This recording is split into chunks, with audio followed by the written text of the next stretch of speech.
کیسی محبت کرنے والی ذات ہے، اس نے سننے کا بل کبھی نہیں بھیجا، اس نے دیکھنے کا بل نہیں بھیجا۔ یہ 360 جوڑ ہیں۔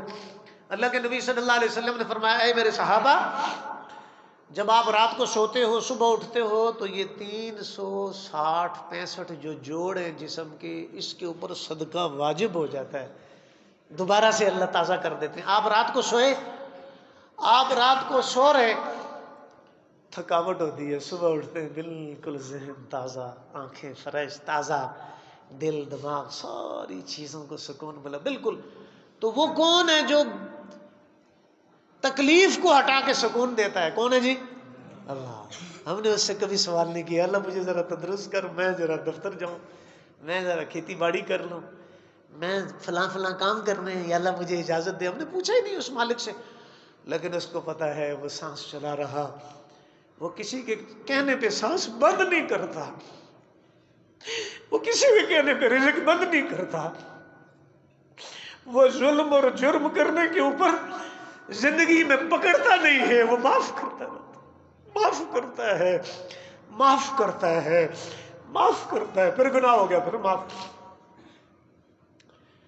اوہو، ایک جو ہے بہت بچوں کا بہت بڑا پجاری تھا، تو وہ ایک اندر بیٹھ کے صنم خانے میں یا صنم پوری زندگی کرتا رہا، بت سامنے رکھ کے پکارتا رہا۔ ایک دن اس کی زبان سے غلطی سے نکل گیا یا سمد، صنم کی جگہ کیا نکل گیا؟ سمد نکل گیا۔ اللہ کا بہت بڑا نام ہے۔ تو جب سمد نکلا یا سمد، فوراً اللہ نے فرمایا لبیک یا عبدی، میرے بندے میں حاضر ہوں، کیا ہو گئے، کیا بات؟ فرشتوں نے عرض کیا یا اللہ یہ تو تجھے جانتا نہیں ہے، بت کے سامنے بیٹھا ہوا ہے اور یہ آپ کو پہچانتا نہیں ہے، یہ بھولے سے نکلا ہے، غلطی سے نکلا ہے۔ اللہ نے کیا فرمایا؟ اے فرشتوں، جس کو پکار رہا ہے اس نے کبھی اس کا جواب نہیں دیا، اس بت نے مجھے بھولے سے بھی پکارا ہے، میں نہ دوں، میرے اور اس بت میں فرق کیا ہے؟ پھر وہ اتنی بڑی ذات ہے۔ اور پھر فرمایا اللہ پاک نے کہ اے فرشتوں، میں نے اس کی زبان پہ جاری اس لیے کیا کہ اس کو معاف کرنا چاہتا ہوں، اس کو آخرت میں اچھا مقام دینا چاہتا ہوں۔ تو اس کو یا سمد ایک دفعہ کو وہ بولتا نہیں، نہ وہ صبح بولتا ہے، وہ نہ دن کو بولتا ہے، کون بھوکا ہے اس کو پتا ہے، کس کو پیاس لگی ہے اس کو پتا ہے، کس کو کھانے کی ضرورت ہے اس کو پتا ہے، کس کو اس وقت تکلیف ہوئی اس کو پتا ہے، کس کے اوپر غم آ گیا کوئی نہیں جانتا، وہ جانتا ہے، اس کو پتا ہے اس کے دل میں۔ صحابی رسول اور ان کے بیٹے نے کچھ تھوڑی سی سخت الفاظ یا جملے کہہ دیے، تو اللہ کی شان، چلتے چلتے حضور کے دربار میں صحابی رسول آئے، دل میں اشعار عربوں کا یہ وطیرہ تھا کہ وہ اشعار پڑھتے تھے، تو دل میں اشعار آئے اور خیالات گزر گئے۔ حضور کے پاس پہنچے، سلام عرض کیا، مجلس میں بیٹھے، جبرائیل آئے، یا رسول اللہ صلی اللہ علیہ وسلم انہوں نے یہ اشعار پڑھے ہیں اور ان کو جو ہے ان کے بیٹے نے یوں کہا، تو یہ ان کو بڑا دکھ ہوا۔ اللہ کے نبی نے فرمایا تو نے یہ باتیں بولی؟ کہا کہ یا رسول اللہ یہ تو میرے دل میں خیال گزرا، خیالات میں نے یہ اشعار پڑھے ہیں۔ فرمایا اس مالک کائنات نے تجھ سے پہلے میرے پاس یہ جبرائیل کو بھیج کے بتلا دیا کہ تو اس دکھ اور درد اور غم میں پڑے۔ بیٹے کو بلایا، سمجھایا اور ان کو بھی نصیحت وصیت کی۔ کہنے کا میرا مقصد یہ ہے، اس کو پتا ہے کس کی ضرورتیں ہیں، اس کی بیوی کی کیا ضرورت ہے، اس کے بچوں کی کیا ضرورت ہے، اس کی ماں کی کیا ضرورت ہے، اس کے والد کی کیا ضرورت ہے، اس کی والدہ کی کیا ضرورت ہے، اس کے گھر کے جو جانور چرندے پرندے اور جو رکھے ہوئے جو کھیتی باڑی ہے، یہ کھیتی باڑی بھی آپ کی تسبیح پڑھتی ہے، اللہ کی حمد کرتی ہے، درود پڑھتی ہے، حضور کے اوپر سلام پڑھتی ہے آپ صلی اللہ علیہ وسلم۔ تو بہرحال نماز کی تفصیل میں بات کر رہا تھا۔ پھر آگے کیا؟ الرحمن، الرحمن کو بار بار بولنا یہ فرض کا درجہ ہے۔ اس کی مہربانی سے یہ آنکھ دیکھ رہی، اس کی مہربانی سے یہ دماغ چل رہا، اس کی مہربانی سے یہ زبان چل رہی، اس کی مہربانی سے اندر خون بن رہا، اس کی مہربانی سے جگر کام کر رہا، معدہ کام کر رہا، مثانہ کام کر رہا، اس کی مہربانی سے خون بننے کی فیکٹری چل رہی. اس نے کبھی بل نہیں بھیجا، اے میرا بندہ آج تو نے فجر نہیں پڑھی، میں تیرے دل کو بلاک کر دیتا ہوں، میں تیرے کنیکشن آگ کے کاٹ دیتا ہوں. تو نے زور نہیں پڑھی، تو نے 50 سال سے فجر نہیں پڑھی، 60 سال سے نہیں پڑھی نماز، تو صرف جمعہ میں آتا ہے، تو عیدوں میں شرکت کرتا ہے، رمضان میں آتا ہے، میں تیرا کنیکشن کاٹ دوں؟ نہیں، وہ بہت بڑی ذات ہے. تو اس نے طریقہ اور سلیقہ بتلایا کہ میرے سے لینا ہے تو پھر آؤ جمعہ والے دن، اور کیا کرو؟ الرحمن کو یاد کرو، الرحیم، جس کی رحمت اس کے غضب اور غصے کے اوپر حاوی ہے. اللہ کا غضب اور غصہ، اس کے اوپر اللہ کی رحمت جو ہے نا بہت وسیع ہے. فرمایا کہ سارے جنتی جنت میں چلے جائیں گے، سارے جہنمی جہنم میں چلے جائیں گے. پھر یہ چیخ و پکار کریں گے مشرکین، ملحدین، کفار، جو جنت میں نہیں جا سکیں گے، کلمہ نہیں پڑھا ہوگا. ایک دفعہ بھی اللہ فرمائیں گے اگر تم نے لا الہ الا اللہ محمد رسول اللہ پڑھا ہوتا تو آج جنت میں بھیجتا، اس وقت تم نے پڑھا نہیں. وہ پھر اللہ سے دعا کریں گے، یا اللہ اب کچھ کر دے. یہ تو سارے جنتی نکل گئے، کلمے والا سارے نکل گئے، ذرے برابر ایمان والا نکل گیا. اللہ فرمائیں گے اللہ کی رحمت کیونکہ اپنے غضب اور غصے کے اوپر حاوی ہے تو اللہ پاک ان کے اوپر نیند کو طاری کر دیں گے. نکل تو نہیں سکتے تم، لیکن چلو ہزاروں سال ان کے اوپر نیند کو ڈال دیں گے اللہ پاک. پھر کھلے گا نہیں. وہ افسوس کریں گے کاش دنیا میں ایک مرتبہ ہم لا الہ الا اللہ محمد رسول اللہ پڑھ لیتے. مجھے اور آپ کو اللہ نے موقع دیا ہے. فرمایا جب اس کلمہ پاک کو آدمی پڑھتا ہے دن رات صبح شام کسی وقت بھی، اللہ فرشتوں کو حکم دیتے ہیں کہ اس کی ساری برائیاں مٹاؤ، برائیوں کی جگہ نیکیاں لکھ دو.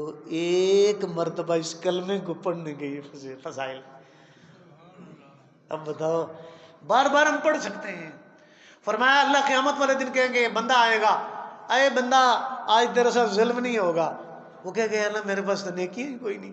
فرمایا تیری ایک نیکی ہمارے پاس ہے، اور جا اس کو تلوا لے، اور ایک پرچے پہ لکھا ہوگا لا الہ الا اللہ محمد الرسول اللہ. اور روایات میں آتا ہے وہ جائے گا، وہ کہے گا یا اللہ اس کے مقابلے میں اتنے میرے گناہ ہیں، اتنے ظلم ہیں، جرم ہیں، یہ تو کیا کام دے گا؟ فرمایا جا تلوا. جب ترازو پلڑے میں رکھا جائے گا کلمے والا پلڑا جھک جائے گا. اللہ فرمائیں گے جا تجھے میں نے معاف کر دیے، جنت میں داخل آ. پھر اللہ فرمائیں گے اے میرا بندہ، ایسے سارے جنتیوں ہیں، اللہ فرمائیں گے اے میرا بندہ تو مجھے بتا کہ تو نے بیمار کی عادت کی تھی. اللہ فرمائیں گے اے میرا بندہ اگر تو بیمار کی عادت کر لیتا تو میری عادت کرنے کے برابر میں تجھے اجر دیتا. اللہ فرمائیں گے اے میرا بندہ مسکین تیرے دروازے پہ آیا تھا، اس کو تو نے دھتکار دیا تھا. مسکین تیرے دروازے پہ آیا تھا، اگر تو اس کو دے دیتا تو آج مجھے پا لیتا. فرمایا جس نے نیا یا پرانا کپڑا کسی کو پہنایا جب تک اس کے جسم پہ رہے گا یہ اللہ کی حفاظت میں رہے گا. اللہ فرمائیں گے اے میرے بندہ تجھے مجھے کھانا نہیں کھلایا، تو نے میری عیادت نہیں کی، اور میں بیمار تھا، اور اس طرح سوالات کریں گے. وہ بندے عرض کریں گے یا باری تعالیٰ آپ تو ان ساری چیزوں سے عیبوں سے پاک ہیں.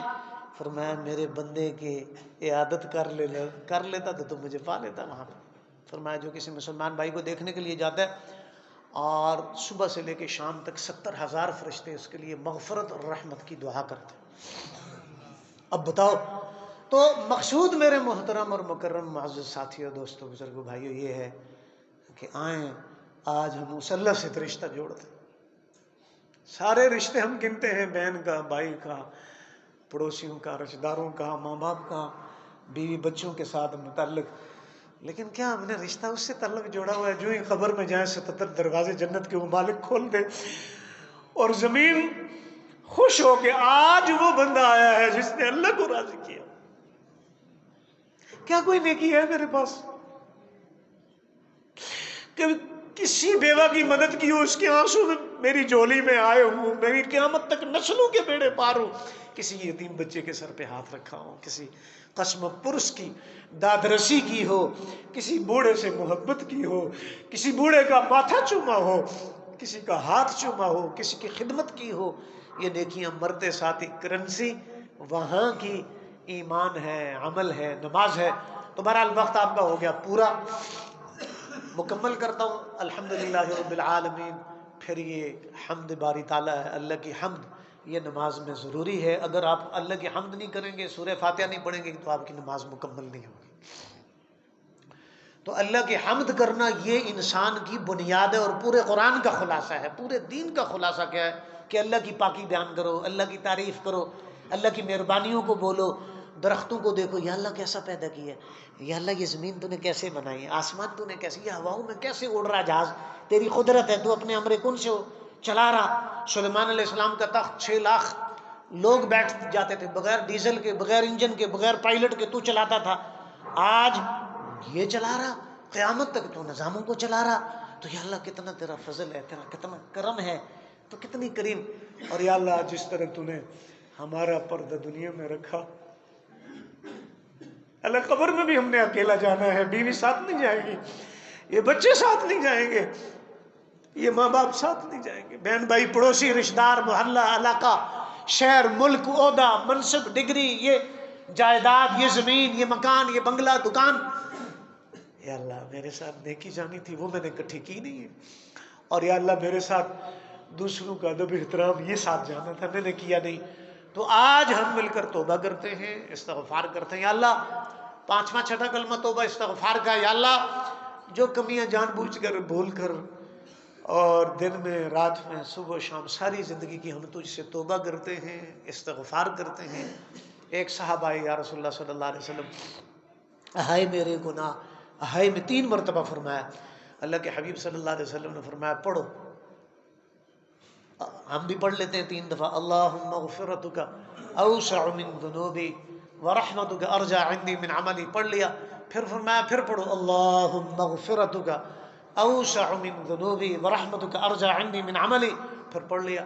اللہم مغفرتک، فرمایا پڑھو 3 مرتبہ، اللہم مغفرتک اوسع من ذنوبی ورحمتک ارجع عندی من عملی۔ یہ اپنے لیے اجتماعی سب کی طرف سے پڑھنا ہو تو اللہم مغفرتک اوسع من ذنوبنا ورحمتنا ارجعنا عندنا من عملنا۔ بہرحال یہ پڑھ لیا 3 مرتبہ صحابی رسول نے، اللہ کے نبی نے پیٹھ کے اوپر ہاتھ مارا، فرمایا اٹھ، اللہ نے تیرے سارے گناہ معاف فرما دی۔ میرے پیاروں، وہ اللہ محبت کرتا ہے، وہ اللہ یہ کہتا ہے فجر میں نیند چھوڑ کے آ جا، میں تجھ سے راضی ہوں، تہجد میں آ جا، ساری دنیا سو جائے تو میرے ساتھ آ کے باتیں کیا کر، اور تو ظہر میں آ، ساری دنیا کام کاج میں لگی، تو آ کر سجدہ کر، میں تجھ سے راضی ہوں، عصر میں آ، مغرب میں آ، عشاء میں آ جا، اور جب عشاء اور فجر جماعت سے پڑھ لے گا پوری رات تجھے عبادت کا برابر نیکیوں کا اجر ملے گا۔ وہ اللہ پاک اجر دیتے ہیں، اتنے بڑے بڑے فضائل ہیں۔ جمعے والے دن ہر قدم کے اوپر 1 سال کی تہجد کا، 1 سال کے روزوں کا، 1 سال کی عبادت کا، ہر قدم کے اوپر آپ کتنا پیدل چل کے آتے ہیں، کہاں سے تشریف لاتے ہیں، اس کے اوپر اللہ پاک آپ کو اجر دیتے ہیں۔ وہ زمین خوش ہوتی ہے جب بندہ سبحان اللہ کہتا ہے چلتے ہوئے، وہ زمین کہتی ہے اللہ میرے اوپر سے آج ذکر کرنے والا گزرا ہے۔ قیامت والے دن یہ زمین کہے گی یومئذ تحدث اخبارا، یا اللہ اس نے ذکر کیا تھا، اس نے درود پڑھا تھا، اس نے قرآن پڑھا تھا، اس نے تیری نیکی کی تھی۔ تو اللہ سے دعا ہے میرے محترم جتنے بیمار ہیں اللہ ان کو شفا کاملہ اللہ نصیب فرما دے۔ الرحمن الرحیم یہ بھی نماز میں آتا ہے، سورہ فاتحہ میں بار بار ہم پڑھتے ہیں، اس کی مہربانیوں کو بولنا، مالک یوم الدین جزا اور سزا کو سامنے رکھنا، اس ذات کو سامنے رکھنا کہ ہر چیز کے اوپر اس کا قبضہ ہے، میرے گناہوں کو بھی وہ دیکھ رہا ہے، میری نیکیوں کو بھی دیکھ رہا ہے۔ توبہ استغفار کرتے رہنا۔ اہدنا ایاک نعبد، اے اللہ ہم تیری ہی عبادت کرتے ہیں، تجھ ہی سے مدد مانگتے ہیں، اور اہدنا الصراط المستقیم صراط الذین انعمت علیہم غیر المغضوب علیہم ولا الضالین، آمین۔ پھر اللہ سے دعا سیدھے راستے کے لیے بار بار ہر نماز کی ہر رکعت میں یہ مانگنا، مجھے سیدھا تو چلائے گا، میں چل نہیں سکتا، میں چل خود نفس میرا دشمن ہے، یہ چودھری بنا ہوا ہے، یہ مجھے گمراہ کرتا ہے، یہ کہتے ہیں سارے بیکار ہیں، سب گناہ گار ہیں، تو گناہ گار نہیں، یہ سارے پاک اور صاف اور نیک لوگ ہیں، میں گناہ گار ہوں، یا اللہ مجھے بھی معاف کر، ان سب کو معاف کر۔ اپنی خامیاں دیکھنی، دوسروں کی خوبیاں، پھر اب کیا ہوگا، پھر حضور کی زیارت ہوگی، دل کو پاک رکھیں گے، ذہن کو صاف رکھیں گی، نظر کو پاک رکھیں گی، پھر حضور کی زیارت ہوگی، پھر آپ صلی اللہ علیہ وسلم سے محبت بڑھے گی، پھر آپ یہاں نماز پڑھ کے جو تم مانگیں گے اٹھنے سے پہلے اللہ قبول فرما دیں گے۔ تو یہ ہم نے اللہ سے مانگنا ہے۔ ابھی مبارک داد صاحب بھی ہاسپٹل میں اندر، میں رات کو کوشش کی لیکن ٹھنڈ بہت تھی، میری اپنی طبیعت 2 ہفتے سے ٹھیک نہیں ہے، میں نے کہا آج حاضری لگا لوں، آپ حضرات کی زیارت کر لوں، ایک مسلمان سے ملے تو 100 رحمتیں اترتی ہیں۔ اب میں نے ادھر سے سب کو دیکھ لیا نا جی، میرے اوپر اتنی 100 رحمتیں اتر گئی، میں تو اس لیے بار بار چکر لگاتا ہوں۔ اور یہ جو ملنا ہے میں نے کہہ دیا، آپ نے سن لیا، قیامت والے دن آپ اللہ کے حضور یہ ضرور کہیے گا کہ یہ شخص فلاں جگہ سے چل گیا، اللہ ہمیں تیری بات کرنے آتا تھا، تیرے نبی صلی اللہ علیہ وسلم کی نسبت سے ملنے آتا تھا، اور ہر خوشی اور غمی میں یہ حاضری لگاتا تھا، اور آپ کے ساتھ ملنا حضور والی نسبت سے، اللہ کی نسبت سے میرے لیے یہ سعادت ہے کہ اللہ پاک اس کو قبول فرما لے۔ اللہ سے دعا ہے، وہ بیمار ہیں، دل کے جتنے مریض ہیں اللہ ان کو شفا نصیب فرما دے۔ اب میں صبح صبح وہاں گیا، بڑی مشکل سے پہنچا، میرا سہارا کوئی نہیں تھا پہنچنے کا، ورنہ میں رات کو پہنچتا، تھا کوئی نہیں پہنچانے والا، اب چل نہیں سکتا، زیادہ سفر لمبا نہیں کر سکتا، ادھر پنڈی میں ذرا تھوڑا رش وش بھی ہوتی ہے، آپ کے ہاں چلو یہ تھوڑا سا آسان ہے۔ تو بہرحال اللہ نے پہنچایا، ان سے ملاقات ہوئی، پھر انہوں نے